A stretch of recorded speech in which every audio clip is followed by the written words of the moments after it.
اگرچہ امت مسلمہ کی تاریخ فنون حرب اور جنگی کارناموں کی مثالوں سے بری پڑی ہے، لیکن مغربی مورخین کی نظر اس پر کبھی نہیں پڑی۔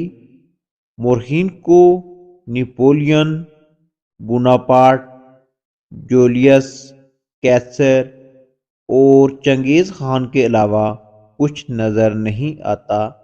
اگرچہ یہ جرنیل بھی اپنی جگہ فن حرب کے ماہر تھے اور انہوں نے بڑے بڑے دشمنوں کو شکست دی تھی، لیکن تاریخ اسلام کا ایک ایسا جرنیل بھی ہے جس کا تذکرہ دنیا کی جنگی تاریخ میں لازمی ہونا چاہیے۔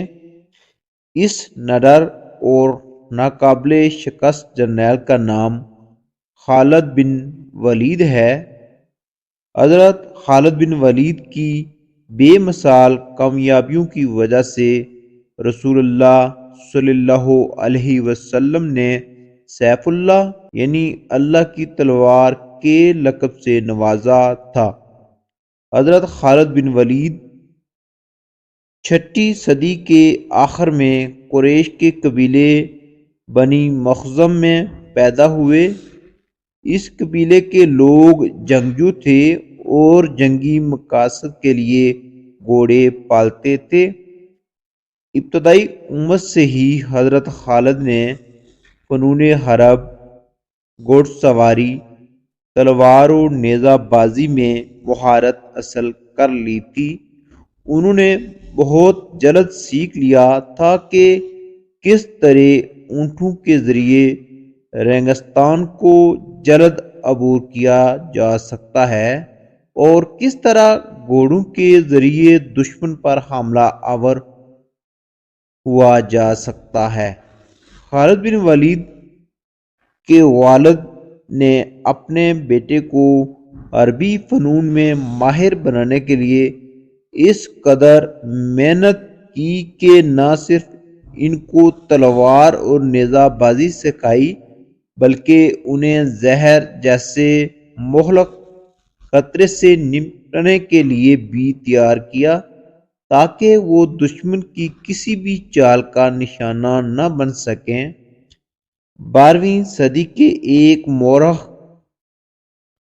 ابن عسکر نے لکھا ہے کہ حضرت خالد بن ولید نے ایک مرتبہ ایک جنگ کے دوران دشمن کو زیر کرنے کے لیے اس کے سامنے زہر پی لیا تھا تاکہ دشمن لڑنے سے پہلے ہی ان کی دہشت کے ہاتھوں شکست کھا جائے، لیکن اللہ کے حکم سے حضرت خالد بن ولید کو کچھ بھی نہ ہوا۔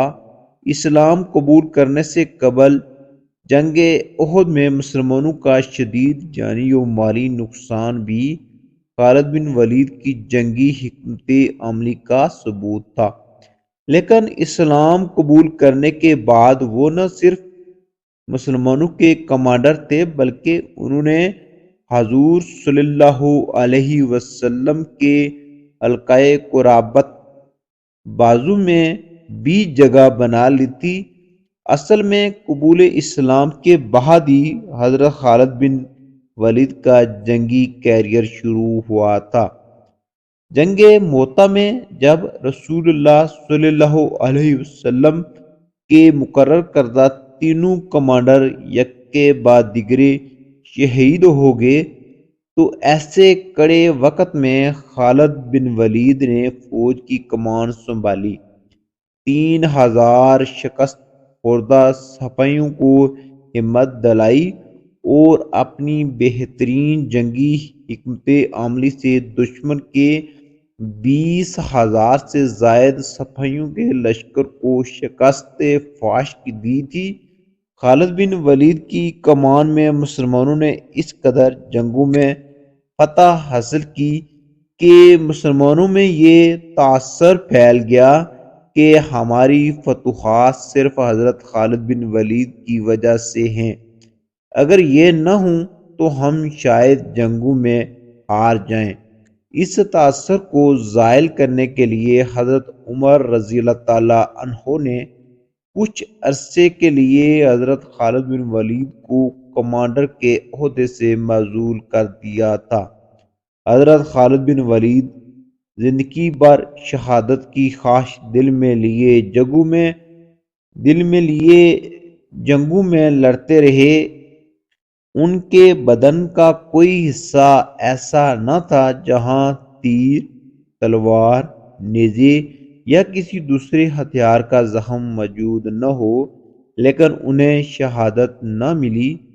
علماء کرام اس کی وجہ یہ بتاتے ہیں کہ انہیں چونکہ سیف اللہ کا لقب دیا گیا تھا اس لیے انہیں میدان جنگ میں شہادت نصیب نہیں ہو سکی، کیونکہ کسی کو مجال نہیں کہ اللہ کی تلوار کو شکست دے سکے۔ زندگی بھر حضرت خالد بن ولید کے ہاتھ میں تلوار کا دستہ رہا اور وہ اللہ کی راہ میں جہاد کرتے رہے۔